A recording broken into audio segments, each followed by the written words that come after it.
première parole que Jésus dit dans le temple, c'est que l'Esprit du Seigneur est sur moi. Il m'a envoyé proclamer la bonne nouvelle du salut et délivrer les captifs et délivrer les prisonniers et annoncer une année de grâce.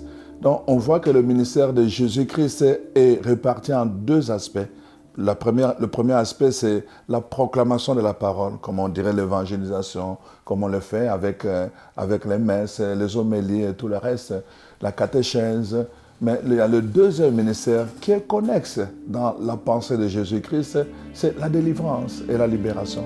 J'ai l'impression qu'on a laissé ça beaucoup plus aux psychologues et aux sciences humaines plutôt qu'à la spiritualité.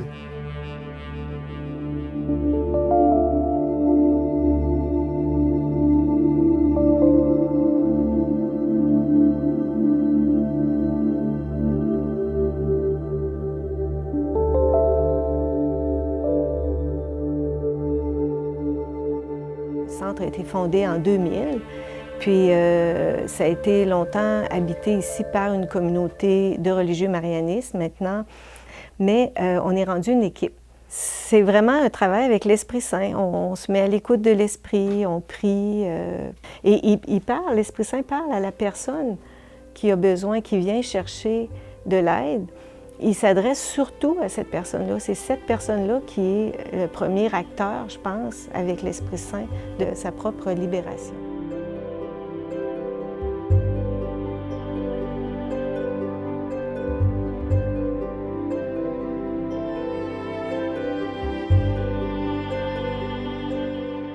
Pourquoi les gens viennent demander de l'aide pour un service de prière?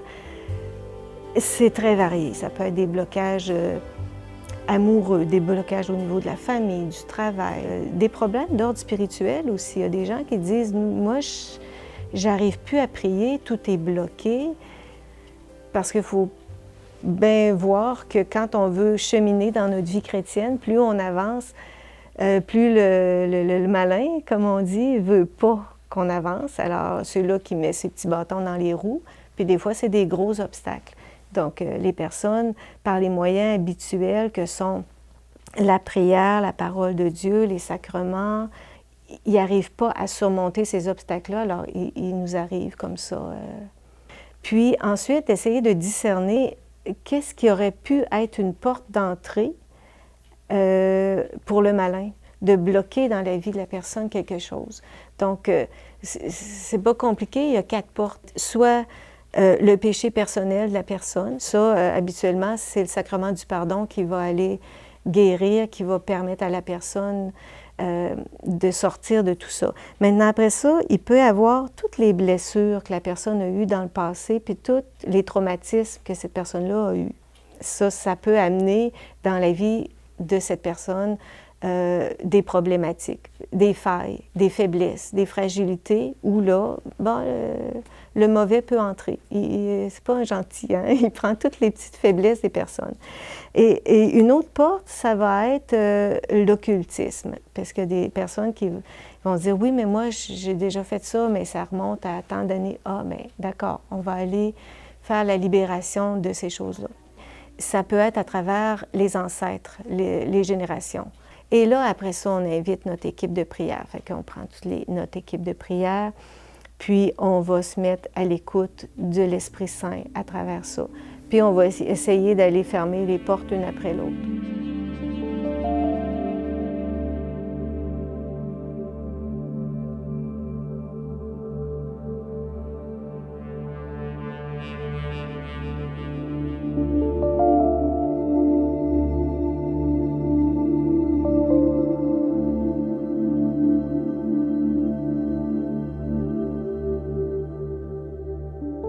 Tout ce qui repousse les gens, c'est toujours les excès.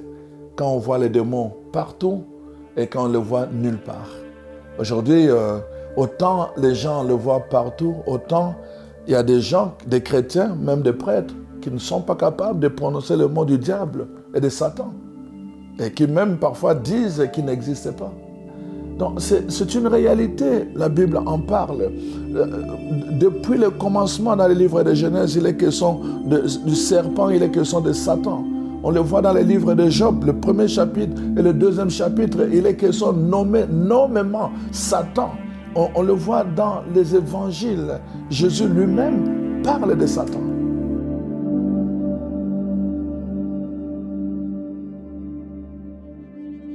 Il y a beaucoup de tabous, puis il y a beaucoup d'inconnus. Je regarde comme le pape François dans son exhortation pour qu'on devienne des saints, des saintes. Son chapitre 5, c'est vraiment sur, attention, le malin, il existe. Puis quand on dit notre Père, c'est une prière d'exorcisme. Hein?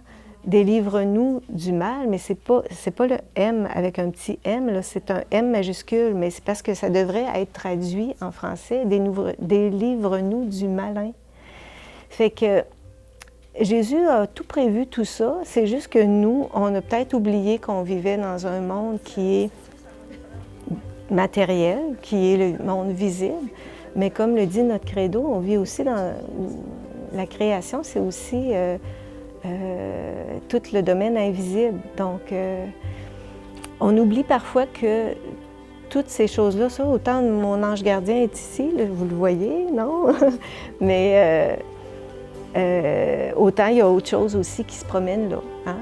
C'est que parfois on oublie ça, puis comme c'est de l'invisible, je pense que ça fait un peu peur. Puis aussi, dans le passé, il y a peut-être des gens qui ont abusé de la crédulité des gens, puis qui ont fait peur aux gens, et des choses comme ça.